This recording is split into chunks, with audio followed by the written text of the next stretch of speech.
بسم الله الرحمن الرحیم. دوستان عزیز، السلام علیکم و رحمت الله و برکاته.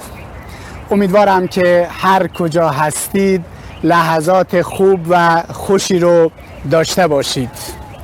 یا الله بهترین واژه‌ای است که یک انسان مؤمن و یک انسان مسلمان بر زبان می آورد.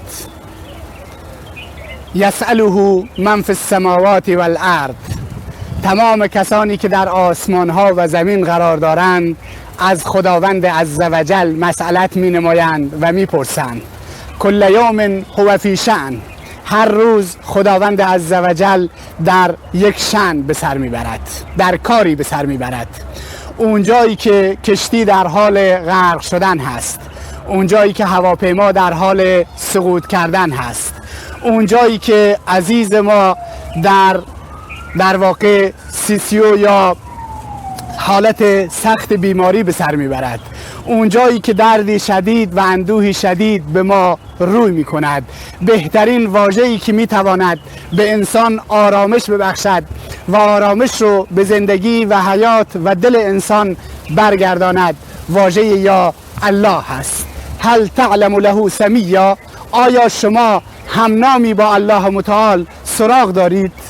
سراغ دارید که کسی بیشتر و بهتر از هر کس و همه چیز آرامش رو به قلب انسان و به دل انسان در لحظات دشوار و سختی زندگی برگردوند؟ آیا کسی رو سراغ دارید که اونطوری که قرآن کریم میگوید والله لطیف بعباده، خداوند نسبت به بندگانش لطف و مهربانی دارد؟ آیا چنین کسی رو سراغ دارید؟ آیا کسی رو سراغ دارید که رسول اکرم صلی الله علیه و آله و سلم فرمود که خداوند متعال نسبت به بندهش از یک مادر نسبت به فرزندش به مراتب مهربانتر هست و مهربانی و لطف بیشتری دارد؟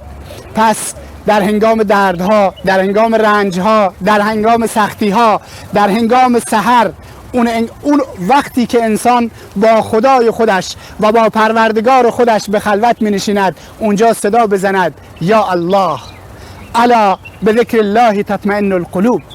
بدانید که این یاد خداوند متعال هست، ذکر خداوند متعال هست، تلاوت قرآن کریم هست که به دلهای انسان آرامش رو برمیگردوند. پس اونجایی که طوفان‌های مصیبت، گرفتاری‌های زندگی، تندبادهای سخت درد و رنج به انسان روی می‌آورند، اونجا ما صدا بزنیم یا الله. بهترین واژه‌ای که انسان مؤمن میتواند در زندگی خودش داشته باشد. پس بیاد داشته باشیم که همیشه بگیم یا الله و به دنبال این باشیم که الله متعال مشکلات و گرفتاری های ما رو حل بفرماید. یا الله کسانی رو که در گرفتاری به سر میبرند گرفتاری های اونها رو حل بفرما.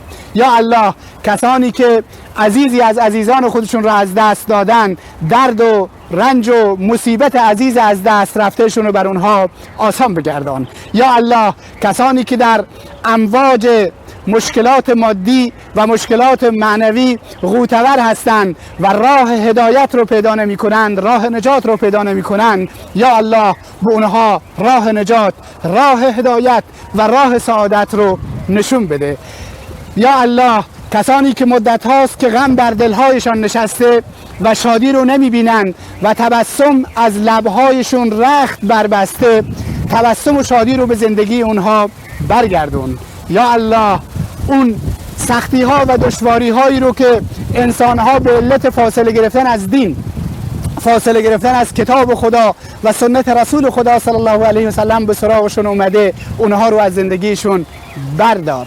یا الله بهترین و شیرین ترین واژه‌ای است که وقتی که یک انسان مؤمن بر زبان می آورد و دست به دعا برمی دارد و یا الله می گوید و از خداوند می خواهد که مشکلات دیگران رو هم برطرف بکنه و مشکلات خودش رو هم برطرف بکنه، خود به خود این مطلب و این دعا و این یا الله گفتن بر دلش آرامش می آورد.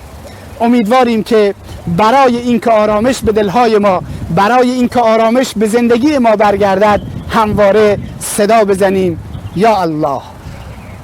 وله الاسماء الحسنى فادعوه بها. الله متعال دارای اسمهای حسنا و نیکویی است، پس خداوند رو به این نامها بخوانید. یا الله در زندگی ما شادی و خوشحالی و تبسم حاکم بگردان و احساس سعادت رو در زندگی ما و همه عزیزان ما حاکم کن.